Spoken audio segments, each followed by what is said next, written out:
আসসালামু আলাইকুম ওয়া রাহমাতুল্লাহি ওয়া বারাকাতুহু। ইন্নাল হামদালিল্লাহ নাহমাদুহু ওয়া নুসাল্লি ওয়া নুসাল্লিমু আলা রাসূলিহিল আমিন ওয়া আলা আলিহি ওয়া আসহাবিহি আজমাইন। আম্মা বাদ। সম্মানিত দর্শক, আপনারা যারা পিস টিভি বাংলার দারসুস সুন্নাহ অনুষ্ঠানটি দেখছেন, সবাইকে আন্তরিক দোয়া ও স্বাগত জানিয়ে শুরু করছি আজকের পর্ব। আমরা আলোচনা করছিলাম ইস্তেগফার। আমরা দেখলাম যে পাপ প্রতিটি মানুষই করে, তবে পাপের অনুভূতি অনেক সময় আমাদেরকে তাওহীদ থেকে বিচ্যুত করে শিরকের ভিতরে নিমজ্জিত করে। আর এটাই হলো পাপের মাধ্যমে মহাপতন। বান্দা যখন মনে করে যে আমি তো পাপ করে ফেলেছি, আল্লাহ তাআলা হয়তো মাফ করবেন না, আমি পাপী হয়ে গিয়েছি, আল্লাহ তাআলার কাছে ক্ষমা পেয়ে জান্নাত পেতে আমাকে একজন কাউকে ধরতে হবে, তাহলে এই অনুভূতি তাকে শিরকের ভিতরে নিমজ্জিত করে, আল্লাহ তাআলার রহমত থেকে চিরতরে বঞ্চিত করে দেয়। আর বান্দা যখন অনুভব করে মায়ের কাছে বল করলে মায়ের কাছেই যেতে হয়, মায়ের চেয়ে আপন যেমন কেউ হতে পারে না, আল্লাহ তাআলার চেয়ে আপনও তো কেউই নন, কাজেই আমি অন্যায় করেছি আল্লাহর কাছে, আমি মানুষ, আমি তো করবই, আমি আবার মালিকের কাছে মাপ চেয়েছি। এই বান্দা যখন পাপ করে আর মাপ চায়, তখন আল্লাহ এত খুশি হন, এই পাপের মাধ্যমে তওবা করতে করতে আল্লাহর জিকিরের মাধ্যমে, ইস্তেগফারের মাধ্যমে ওই বান্দা আল্লাহর ওলি হয়ে যান। দর্শক, আর এর জন্যই তো ইসলামে কাউকে বলেনি তুমি নিষ্পাপ হয়ে যাবে, তুমি পাপ মুক্ত থাকার চেষ্টা করবে। রাসূলুল্লাহ সাল্লাল্লাহু আলাইহি ওয়াসাল্লাম বললেন, তোমরা যদি পাপ না করো আল্লাহ তোমাদেরকে নিয়ে যাবেন। এরকম নিষ্পাপ হওয়ার জন্য আল্লাহ মানুষকে সৃষ্টি করেননি। ভুল ভ্রান্তি পাপ হবে, তওবা করবে, তো পাপ হয়ে যাবে, তওবা করবে, ভালো থাকার চেষ্টা করবে, কিন্তু আমি নিষ্পাপ আর ক্ষমা চাওয়ার প্রয়োজন নেই, এই রকম চেতনার বান্দা আল্লাহ চান না। দর্শক, অন্য হাদিসে আল্লাহ রাসূল সাল্লাল্লাহু আলাইহি ওয়াসাল্লাম বলছেন, কুল্লু বনি আদম খাত্তা ওয়া খায়রুল খাত্তাইন আত-তাওয়াবুন। সকল আদমের সন্তানই পাপী, সবাই পাপ করে। পাপী হওয়াটা খারাপ নয়, এটা মানবীয় প্রকৃতির অংশ, কিন্তু পাপ করে তওবা না করা, এটা হলো পতন। খায়রুল খাত্তাইন আত-তাওয়াবুন, শ্রেষ্ঠ পাপী হলো যারা তওবা করে।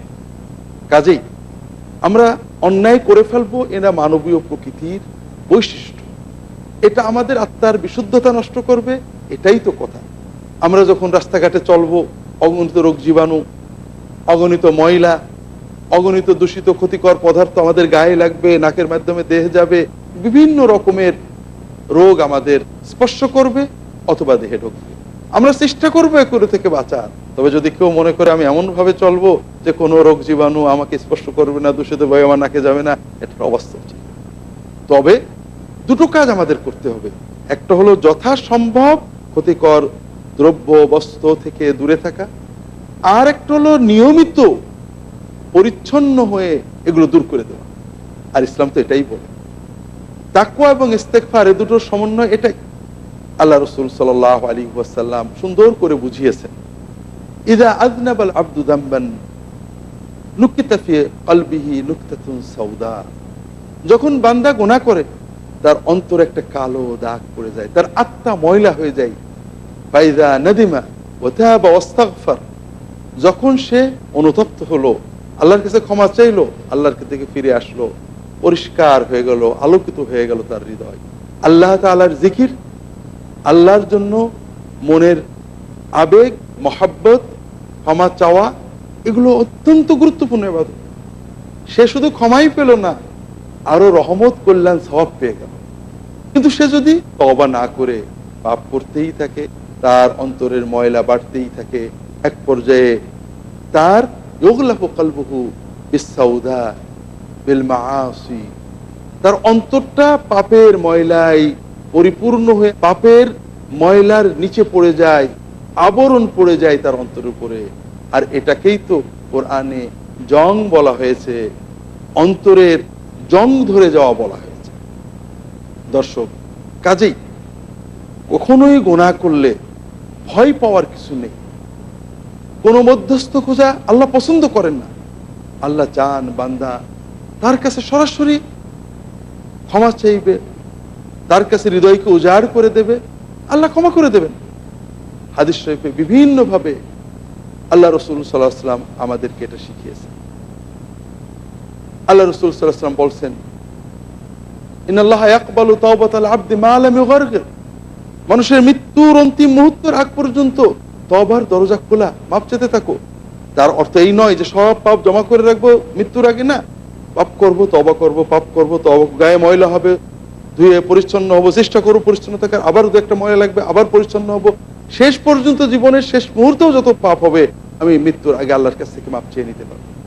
আল্লাহ রাসূল সাল্লাল্লাহু আলাইহি ওয়াসাল্লাম বলছেন, আল্লাহ তাআলা বলেছেন, ইয়া ইবনে আদম মা দাআউতানি ওয়া রাজাউতানি গফারতু লাকা ওয়া লা উবালি।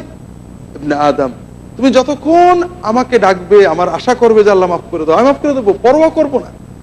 ইয়া ইবনে আদম লাউ বালাগাত দুনুবুকা আনানাস সামা গফারতু লাক। তোমার পাপ যদি আসমান স্পর্শ করে, তুমি আন্তরিকতার সাথে ক্ষমা চাও, তওবা করো, পাপ বর্জন করে ফিরে আসো, আমি মাফ করে দেবো। ইয়া ইবনে আদম লাউ লাকিতানি বিকুরাবিল আরদি খাতায়া তুমা আতাইতানি লা তুশরিকু বি শাইয়া লা আতাইতুকা বিকুরাবিহা মাগফিরা। হে আদম সন্তান, তুমি যদি অনেক পাপ করো, জমিন ভরে ফেলো, কিন্তু শিরিক করনি, এই অবস্থায় আমার কাছে চলে এসো, আমি তোমার সকল পাপ ক্ষমা করে দিতে পারবো। দর্শক, কাজেই পাপ আমাদের হবে, আমরা পাপের শ্রেণীবিন্যাসটা মনে রাখবো। আল্লাহ তাআলার সাথে বান্দার পাপ আল্লাহ সহজে ক্ষমা করেন। একজন মাদক গ্রহণ করেছিলেন, একজন আল্লাহর কিছু হুকুম অমান্য করেছেন যা বান্দার কোনো ক্ষতি করেনি, আল্লাহ তাআলার কাছে তওবা করেছেন, মাফ করে দেবেন। কিন্তু বান্দার হক নষ্ট করেছেন, মানুষের ক্ষতি করেছেন, মানুষের মর্যাদা নষ্ট করেছেন, সম্ভব নষ্ট করেছেন, সম্পদ নষ্ট করেছেন, অথবা অবৈধভাবে তার ইচ্ছার বাইরে গ্রহণ করেছেন, এগুলো আল্লাহ তাআলা ক্ষমা করবেন না। বান্দার পাওনা তাকে মিটিয়ে দিতে হবে, নইলে কিয়ামতে আল্লাহ তাআলা ইনসাফ করে দেবেন। কাজেই আমরা যত পাপই করি, বান্দার হকের পাপ থেকে দূরে থাকার চেষ্টা করব, আর সকল পাপ থেকে বারবার আল্লাহ তাআলার কাছে তওবা করব। দর্শক, অন্য হাদিসে রাসূলুল্লাহ সাল্লাল্লাহু আলাইহি ওয়াসাল্লাম বলছেন, ইদা আযনাবাল আবদু, যখন কোনো বান্দা গুনাহ করে, ক্বাল রাব্বি ইন্নী আযনাবতু ফাগফিরলি, আল্লাহ আমি গুনাহ করে ফেলেছি, আপনি মাফ করে দেন। ক্বালা রাব্বুহু, আল্লাহ তাআলা তখন বলেন, আমার বান্দা তো জেনেছে, বিশ্বাস করেছে, ঈমান এনেছে, তার একজন রব আছে, যে রব তার পাপ ক্ষমাও করতে পারেন, শাস্তিও দিতে পারেন। গাফারতু লি আবদি, আমার বান্দা যেহেতু আমি তার গুনাহ ধরতেও পারি, ক্ষমাও করতে পারি, বিশ্বাস করে আমার কাছেই ফিরে এসেছে, আমি তাকে ক্ষমা করে দিলাম। বান্দা এরপরে চেষ্টা করে ভালো থাকার, আবার পাপ করে ফেলে, আবার বলে রাব্বি আযনাবতু যামবান, হে আমার প্রতিপালক আমি গুনাহ করে ফেলেছি। তখন আবারও তার রব বলেন, আলিমা আবদি আন্না লাহু রাব্বান ইয়াগফিরুয যুনুব ওয়া ইয়াখুযু বিহি, আমার বান্দা বিশ্বাস করেছে, জেনেছে, ইয়াকিন করেছে যে তার রব আছে, যিনি গুনাহ ক্ষমাও করতে পারেন, ধরতেও পারেন, আমি আমার বান্দাকে মাফ করে দিলাম। কিছুদিন যায়, বান্দা ভালো থাকার চেষ্টা করে, আবারও গুনাহ করে ফেলে, আবারও বলে রাব্বি আযনাবতু যামবান ফাগফিরলি, রব আমি পাপ করে ফেলেছি, আমাকে মাফ করে দেন। তার রব বলেন একই কথা, যে আমার বান্দা জেনেছে যে তার মালিক রয়েছে, তিনি পাপের শাস্তিও দিতে পারেন, ক্ষমাও করতে পারেন, আমি আমার বান্দাকে ক্ষমা করে দিলাম। দর্শক, কাজে আমরা পাপ করব, হয়ে যেতে পারে, ইচ্ছা করব পাপ না করা, মনের আবেগে, অস্থিরতায়, শয়তানের প্রবঞ্চনায়, হঠকারিতায়, বন্ধু বান্ধবের প্রবঞ্চনায় পাপ করে ফেলবো। তো পাপ যেন আমাদেরকে হতাশ না করে, পাপ যেন আমাদেরকে শিরকের পথে না নিয়ে যায়, আরো পাপ করার প্রবণতা জাগিয়ে না দেয়। আমরা অন্তর দিয়ে সিদ্ধান্ত নেবো, আল্লাহ অন্যায় করেছে, আর করবো না, ক্ষমা চাইবো, তওবা করবো, আল্লাহ মাফ করে দেবেন। চেষ্টা হবে আর না করার, আবার কোনো পাপ হয়তো ঘটে যাবে, এতে হতাশ হওয়ার কিছু নেই, চেষ্টা করতে হবে, চেষ্টা করতে হবে। এই চেষ্টায় সফলতার জন্য রাসূলুল্লাহ সাল্লাল্লাহু আলাইহি ওয়াসাল্লাম বিভিন্ন নিয়ম পদ্ধতি আমাদের বলেছেন, এগুলোর দিকে খেয়াল রাখতে হবে। দর্শক, তাহলে আমরা বুঝতে পারছি যে পাপ মানুষের মানবীয় প্রকৃতির অংশ। পাপ ক্ষমা করবেন আল্লাহ, কারণ আল্লাহ মানুষকে ভালোবাসেন, এজন্য ক্ষমার দরজা খুলে রেখেছেন। আল্লাহ মানুষকে কত ভালোবাসেন, আমরা মানুষকে খুশি করতে, আপনজনকে খুশি করতে পাগল হয়ে জীবন কাটিয়ে দিলাম। আমাদের জীবনটা ভাইয়েরা একটা ব্যর্থ সংগ্রাম, আপনজনদের খুশি করার। ছোট থেকে বড় হয়ে পিতা মাতা, সন্তান সন্ততি, স্ত্রী স্বামী, বন্ধু বান্ধবী সবাইকে খুশি করতে আমরা প্রাণপণ চেষ্টা করি। নেতা কর্মকর্তা, কিন্তু কেউই 16 আনা খুশি হন না।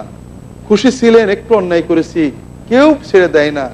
কর্মকর্তা রাগ করেন, ছাঁটাই করে দেন, পিতামাতা আপনজন তারাও মারধর করেন, রাগ করেন, কিন্তু আল্লাহ বান্দাকে কত ভালোবাসেন। যাকে খুশি করলে আমরা আমাদের প্রকৃত শান্তি, হৃদয়ের পরিপূর্ণতা পেতাম, তাকে খুশি করার চেষ্টা করি না, আমরা ভুল করি। আল্লাহ তাআলা বান্দাকে কত ভালোবাসেন, বান্দা অন্যায় করলে আল্লাহ সঙ্গে সঙ্গে পাপও লিখতে দেন না। ইন্না সাহিবাশ শিমাল লা ইয়ারফাউ কালামাহু 6 সাআত ফা ইন তাবা ওয়াস্তাগফারা ওয়া নাদিমা লাম ইয়াকতুব শাইয়ান ওয়া ইল্লা কাতাবা লাহু খাতিআ। পাপ লেখার ফেরেশতাগণ, বামের ফেরেশতাগণ যখন বান্দা পাপ করে লেখেন না, 6 প্রহর অপেক্ষা করেন যে দেখি তওবা করে কিনা। যে অনুতপ্ত হয়ে তওবা করে, তার আমলনামায় কোনো পাপ লেখাই হয় না। আর যদি 6 প্রহর চলে যায়, সে তওবাও না করে, অনুতপ্ত না হয়, তখন তার জন্য একটা পাপ লেখা হয়। আল্লাহ রাসূল সাল্লাল্লাহু আলাইহি ওয়াসাল্লাম বলছেন, ইন্নাল্লাহা ইয়াবসুতু ইয়াদাহু বিল-লাইলি লিয়াতুবা মুসিউন নাহার ওয়া ইয়াবসুতু ইয়াদাহু বিন-নাহার লিয়াতুবা মুসিউল লাইল। আল্লাহ তাআলা রাত্রি বেলায় তার হাতটা বাড়িয়ে দেন, দিনে যারা গুনাহ করেছো আমার কাছে মাপ চেয়ে নাও, আমার পথে ফিরে এসো, তওবা করো। তওবা অর্থ আমরা জেনেছি, আবারও ভালো করে বুঝি। তওবা শুধু মুখ দিয়ে বলা নয় আল্লাহ মাফ করে দাও, অন্তরের অনুতাপ, আর পাপ করবো না, আল্লাহর পথে ফিরে আসলাম, এই সিদ্ধান্ত, আল্লাহর কাছে ক্ষমা চাওয়া, আর এর সাথে যদি কোনো বান্দার পাওনা থাকে তা ফিরিয়ে দেওয়ার প্রাণান্ত চেষ্টা করা। বান্দা যদি গুনাহ করেও থাকে, দিনের বেলা অনেক গুনাহ করেছে, আল্লাহ রাত্রে বেলায় হাতটা বাড়িয়ে অপেক্ষা করেন, বান্দা তুমি ক্ষমা চেয়ে নাও, দিনের সব গুনাহ ক্ষমা করে দেবো। ক্ষমা চাইতে তো কাউকে লাগে না, বান্দা একান্তে, একাকী, রাতের গভীরে ঘরে বসে নিজের ভাষায় আল্লাহ তাআলার কাছে ক্ষমা চেয়ে নেবেন, আল্লাহ সব গুনাহ ক্ষমা করে দেবেন। দর্শক, সময় হলো বিরতিতে যাওয়ার। বিরতির পরে ফিরে এসে এ বিষয়ে আমরা আলোচনা করব। ততক্ষণ আমাদের সাথেই থাকুন। আসসালামু আলাইকুম ওয়া রাহমাতুল্লাহি ওয়া বারাকাতুহু।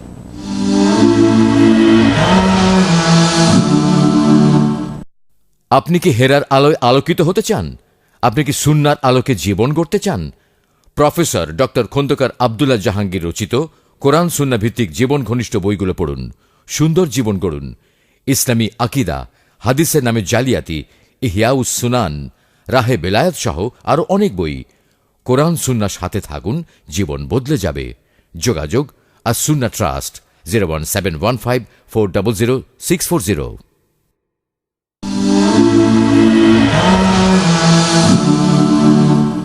আসসালামু আলাইকুম ওয়া রাহমাতুল্লাহি ওয়া বারাকাতুহু। সম্মানিত দর্শক, আমরা আলোচনা করছিলাম সুন্নাতের আলোকে আত্মশুদ্ধি, আর এ প্রসঙ্গে আমরা আলোচনা করছিলাম ইস্তেগফার এবং তওবা, যা আমাদের আত্মাকে বিশুদ্ধ করে, পরিশুদ্ধ করে। আর এই তওবা বা ইস্তেগফারের জন্য আল্লাহ তাআলা তার দরজাকে খুলে রেখেছেন, বান্দার হতাশ হওয়ার কিছু নেই। তবে তওবার জন্য আমার আন্তরিক প্রচেষ্টা থাকবে। আল্লাহ তাআলার সাথে আমাদের লেনদেন খুবই সহজ, আল্লাহ আমাদের অন্তর জানেন। আমরা আন্তরিক সচেষ্ট হলে আল্লাহ অবশ্যই কবুল করবেন। দর্শক, পাশাপাশি রাসূলুল্লাহ সাল্লাল্লাহু আলাইহি ওয়াসাল্লাম কিছু নির্দেশনা দিয়েছেন আমাদেরকে পাপের ক্ষেত্রে। পাপ করে ফেললে সঙ্গে সঙ্গে কিছু নেকামল করো। রাসূলুল্লাহ সাল্লাল্লাহু আলাইহি ওয়াসাল্লামের সাহাবী মুআয ইবনে জাবাল এবং অন্যান্য সাহাবী থেকে বর্ণিত হয়েছে বিভিন্ন সনদে সহিহ হাদিস। রাসূলুল্লাহ সাল্লাল্লাহু আলাইহি ওয়াসাল্লাম তাদেরকে উপদেশ দিয়েছেন, ইত্তাকিল্লাহ হাইসুমা কুনতা, যেখানেই থাকো না কেন আল্লাহকে ভয় করবে, আল্লাহর অসন্তুষ্টি থেকে আত্মরক্ষা করার চেষ্টা করবে। ওয়া আতবি'আস সাইয়্যাতাল হাসানাতা তামহুহা, তুমি যখন কোনো গুনাহের কাজ করে ফেলবে সঙ্গে সঙ্গে কিছু নেক আমল করবে, নেক আমলের মাধ্যমে গুনাহ মাফ হয়ে যায়। নেক কর্ম পাপকে মুছে ফেলে। আল্লাহ কোরআন কারীমেও এটা বলেছেন, ইন্নাল হাসানাতি ইউযহিবনাস সাইয়্যাত, নেক কর্ম পাপকে মুছে দেয়, সরিয়ে দেয়। কাজেই পাপ হয়ে যাবে, তওবার পাশাপাশি নেক কর্ম বাড়াতে হবে। ওয়া খালিকিন নাস বিখুলুকিন হাসান, আর মানুষের সাথে সুন্দর আচরণ করবে। নেক কর্ম বেশি করা, সুন্দর আচরণ করা আমাদের পাপ ক্ষমায় সহায়তা করে। রাসূলুল্লাহ সাল্লাল্লাহু আলাইহি ওয়াসাল্লাম সুন্দর উদাহরণ দিয়ে আমাদেরকে বুঝিয়েছেন পাপের পরে পুণ্য করার বরকতটা কি? মাসালুল্লাযী ইয়ামালুস সাইয়্যাত কাল্লাযী আলাইহি দিরউন গায়্যিকুন ইয়াখনিকু। পাপের মাধ্যমে আমাদের অন্তর, আত্মা কলঙ্কিত হয়, সংকুচিত হয়। এটা নমুনা কেমন? রাসূলুল্লাহ সাল্লাল্লাহু আলাইহি ওয়াসাল্লাম বলছেন, যেমন একজন একটা বর্ম পড়েছে, খুব কঠিন, ছোট, তার একেবারে গলায় চিপে যাচ্ছে, গলা বন্ধ হয়ে যাচ্ছে। অথবা একটা জামা পরেছে, জামাটা এত চিপা যে গলা আটকে দম বন্ধ হয়ে আসছে। ফাইদা আমিলা হাসানাতান ফাতহা, যখন সে কোনো নেকামল করে তার এই সংকীর্ণতা একটু খুলে যায়। যখন আবার নেকামল করে তার সংকীর্ণতা খুলে যায়, আবার নেকামল করে সংকীর্ণতা খুলে, এক সময় তার এই সংকীর্ণ জামাটা, বর্মটা দেহ থেকে খুলে পড়ে যায়। দর্শক, কাজেই পাপ আমাদের আত্মাকে সংকুচিত করে, কলঙ্কিত করে, আবর্জনাময় করে। আমাদের আত্মার শান্তি বন্ধ হয়ে আসে।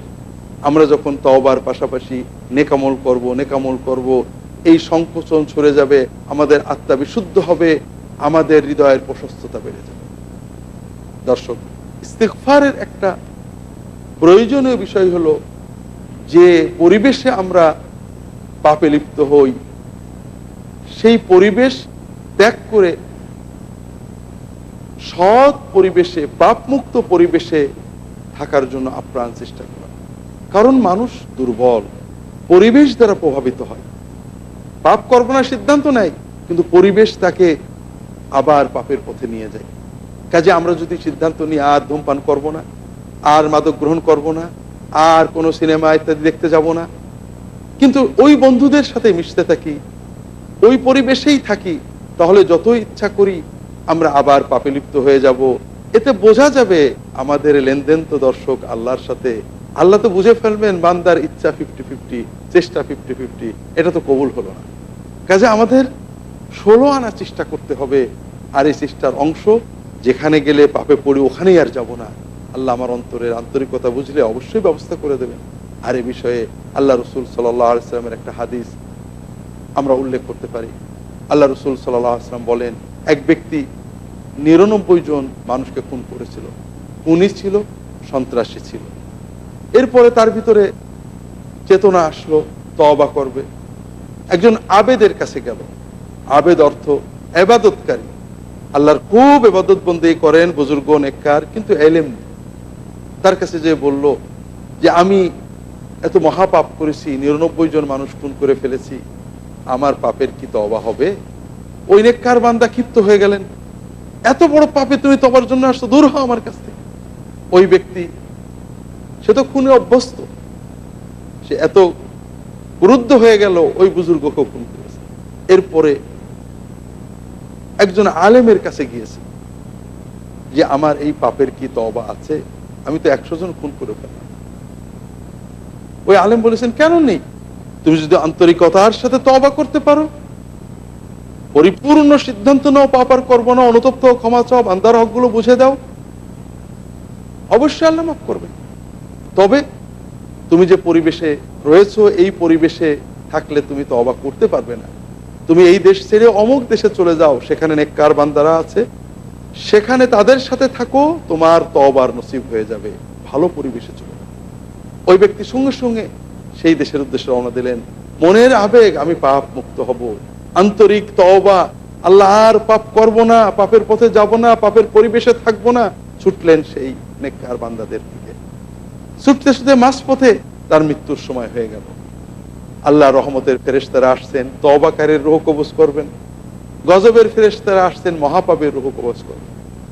উভয় ফেরেশতারাই তাদের দলিল প্রমাণ পেশ করছেন। আল্লাহ একজন ফেরেশতাকে পাঠিয়ে দিলেন, দেখো তো ওই ব্যক্তি কোন শহরের নিকটবর্তী, পাপের শহর না যেখানে যাচ্ছিল নেককার মানুষদের কাছে থেকে পাপ মুক্ত জীবন যাপন করবে, সেই শহরের দিকে একটু এগোনো। মেপে দেখা গেল তার লাশটা মৃত্যুর সময় যেখানে সে মৃত্যুর শয্যায় পড়ে গেছে, ওটা ওই নেককারদের শহরের একটু কাছে। তখন আল্লাহ রহমতের ফেরেশতারাই তার জীবনটাকে, প্রাণটাকে গ্রহণ করে। দর্শক, কাজেই আমরা যদি আন্তরিকভাবে তওবা করে পাপ মুক্ত জীবনের জন্য ছুটতে থাকি, আল্লাহ ব্যবস্থা করে দেবেন। এভাবে পৌঁছানোর আগেই মারা গেছে, তারও আল্লাহ তওবার এই চেতনা অনুভূতি কবুল করে নিয়েছেন। হয়তো অনেকে মনে করবেন এই যে মানুষগুলোকে খুন করা হলো, এদের কি হবে? অবশ্যই শরিয়া অনুযায়ী তৎকালীন শরিয়াতে কি বিধান ছিল আমরা জানি না, তবে ইসলামী শরিয়াতে বিধান হলো ওই নিহতদের ক্ষতিপূরণ, দিয়াত দেওয়া, অথবা তাদের কাছ থেকে মাপ নেওয়া, অথবা যদি আইনের আশ্রয় নেয় তারা তার মৃত্যুদণ্ড কার্যকর করা। সর্ব অবস্থায় আল্লাহর সাথে তার যে পাপ, আল্লাহর অবাধ্য হওয়ার যে পাপ, আল্লাহ সেটা ক্ষমা করে দিয়েছে। কাজেই আমরা যে পরিবেশে থাকি সেই পরিবেশ থেকে বেরিয়ে আসার প্রাণপণ চেষ্টা করতে হবে, তাহলে আমরা পাপ থেকে ক্ষমা পাওয়ার এই মহা সৌভাগ্য অর্জন করতে পারব। দর্শক, পাপ থেকে তওবা করা শুধু পাপ মুক্ত হওয়াই নয়, পাপ থেকে তওবা করা আল্লাহর বেলায়েত অর্জন করা, তাজকিয়ায়ে নফস অর্জন করা। আপনি মায়ের কাছে ক্ষমা চেয়েছেন, মা ক্ষমা করেছেন, হয়তো খুশি হননি, কষ্ট পেয়ে ক্ষমাটা করে দিয়েছেন, কিন্তু আল্লাহর কাছে যখন বান্দা ক্ষমা চায় আল্লাহ খুশি হন। অর্থাৎ পাপ করে যতটুকু আল্লাহ নারাজ অসন্তুষ্ট হয়েছিলেন, তওবা করাতে আল্লাহ তার চেয়ে অনেক বেশি খুশি হয়ে গেছে। আর এজন্যই তো রাসূলুল্লাহ সাল্লাল্লাহু আলাইহি ওয়াসাল্লাম বলছেন, আত-তাইবু মিনাজ যামবি কামান লা যামবা লাহু। যে ব্যক্তি পাপ থেকে তওবা করে ফেললো, ফিরে আসলো আল্লাহর পথে, সে পাপ মুক্ত এমন হয়ে গেল যার কোনো পাপই নেই, পাপ মুক্ত হয়ে গেল। দর্শক, পাপ মুক্ত হলেন তাই নয়, আল্লাহর প্রেম অর্জন করলেন। সন্তান মায়ের অবাধ্য হয়, মা কষ্ট পান, যখন যে মাকে জড়িয়ে ধরে আদর করে মা কিন্তু খুশি হন, হৃদয়টা মাতৃ স্নেহে ভরে যায়, ক্ষমাই না শুধু মমতাও পাওয়া যায়। আল্লাহ তাআলা আরো অনেক প্রেম করেন বান্দাকে। সম্মানিত দর্শক, পাপ করলে আল্লাহ যতটুকু অসন্তুষ্ট হন, তওবা করলে আল্লাহ আরো অনেক খুশি হন। তওবার মাধ্যমে আমরা শুধু ক্ষমাই পাই না, আমরা আল্লাহর প্রেম, আল্লাহর সন্তুষ্টিও অর্জন করি। রাসূলুল্লাহ সাল্লাল্লাহু আলাইহি ওয়াসাল্লাম বিভিন্ন হাদিসে আমাদেরকে তা বুঝিয়েছেন। আজকের পর্বে আর সেগুলো আলোচনা করার সময় পাচ্ছি না। আল্লাহ তাআলা তৌফিক দিলে পরবর্তী পর্বে তা আলোচনা করব। ওমা তৌফিকি ইল্লা বিল্লাহ ওয়া সাল্লাল্লাহু আলা মুহাম্মাদিন নবিয়্যিল উম্মি ওয়া আলা আলিহি ওয়া আসহাবিহি আজমাইন। আসসালামু আলাইকুম ওয়া রাহমাতুল্লাহি ওয়া বারাকাতুহু।